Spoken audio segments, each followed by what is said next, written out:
এইভাবে রেসিপিটি বানালে এত বেশি কুরকুরে হবে যে খেতে হবে জাস্ট ফাটাফাটি। আর এই মুচমুচে খাস্তা চাকলিগুলো বানানো এতটাই সহজ যে মন চাইলেই হলো। তো আজকের এই চাকলির রেসিপিটি বানানোর জন্য লাগবে একটি কাপের মাপ করে 2 কাপ আটা।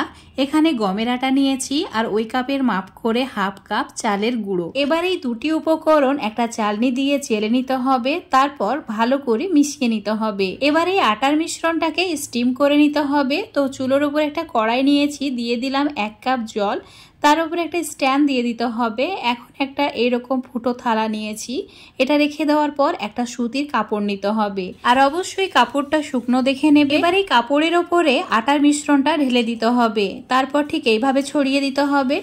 এখন কাপড় দিয়ে আটাটাকে ঢাকা দিয়ে দিতে হবে, কোনো ভারী জিনিস এইভাবে রেখে দেবে। এবার ঢাকা দিয়ে 15 মিনিট স্টিম করে নিতে হবে মিডিয়াম ফ্লেমে। এখন তোমাদের 15 মিনিট পর দেখাচ্ছি।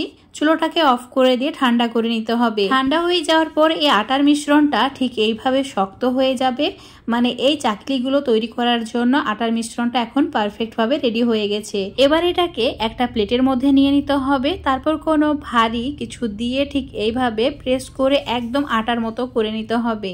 ছোট ছোট গুটি থাকলে কোনো সমস্যা নেই, কিন্তু যতটা পারবে একদম ভেঙে গুঁড়ো করে নেবে। ঠিক এইভাবে গুঁড়োটা করে নিতে হবে। তারপর একটা বড় বাটির মধ্যে এই আটার মিশ্রণটা ঢেলে নিতে হবে। এবার এর মধ্যে কিছু মশলা অ্যাড করব। এখানে নিয়েছি হাফ কাপ মতো সাদা তিল, তিলের পরিমাণটা একটু বেশি দিতে হবে। তারপর দিয়ে দিতে হবে গোটা জিরে 1 চামচ, আর দিতে হবে হাফ চামচ মতো জোয়ান। অবশ্যই এখানে জোয়ানটা অ্যাড করবে, জোয়ান দেওয়ার কারণে এর ফ্লেভার অনেক ভালো আসে। আর দিয়েছি স্বাদ মতো নুন, 1 চামচ হলুদ গুঁড়ো, 1 চামচ ঝাল লাল লঙ্কার গুঁড়ো, আর দিয়েছি জিরে আর গোলমরিচ গুঁড়ো সামান্য পরিমাণে। সমস্ত কিছু হাত দিয়ে খুব ভালো করে মেখে নিতে হবে। এইভাবে একদম মচলে মচলে মেখে নেবে, যাতে ফ্লেভারটা আটার সঙ্গে খুব ভালোভাবে চলে যায়। তারপর অল্প অল্প করে জল অ্যাড করতে হবে আর একদম নরম করে একটা ডো বানিয়ে নিতে হবে। একবারে কিন্তু জলটা অ্যাড করবে না, আর অবশ্যই এখানে নর্মাল জল নেবে। অতিরিক্ত ঠান্ডা বা অতিরিক্ত গরম নেওয়ার প্রয়োজন নেই। এইভাবে একদম চেপে চেপে মেখে নিতে হবে, যাতে খুব সুন্দরভাবে আটাটা সেট হয়ে যায়। দেখতেই পাচ্ছ একদম নরম করে আটার ডোটা মেখে নিয়েছি। এখন এটা সাইডে রেখে দিচ্ছি। এবারে চাকলি বানানোর জন্য এইরকম একটা চাকলি মেশিন নিয়েছি, আর এই মেশিনগুলো যে কোনো অনলাইন স্টোরে খুব সহজে পাওয়া যায় আর দামও খুব কম। যদি এটা না থাকে তাহলে যে কোনো দুধের প্যাকেট বা লবণের প্যাকেট দিয়েও কিন্তু এই নাস্তাটি বানিয়ে নিতে পারবে।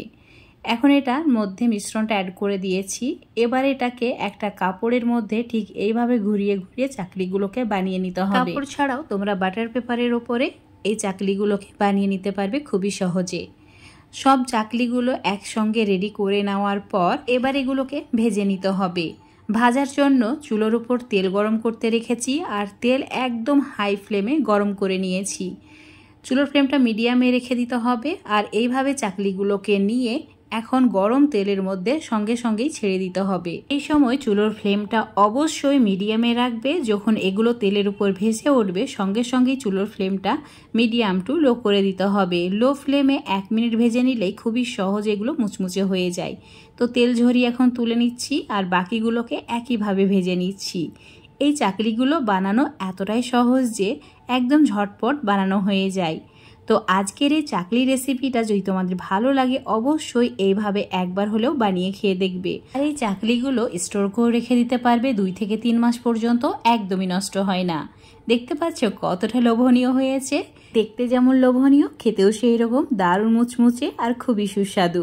চায়ের সঙ্গে এরকম যদি স্ন্যাক্স থাকে, চা খাওয়া সত্যিই বন্ধুরা জাস্ট জমে যায়।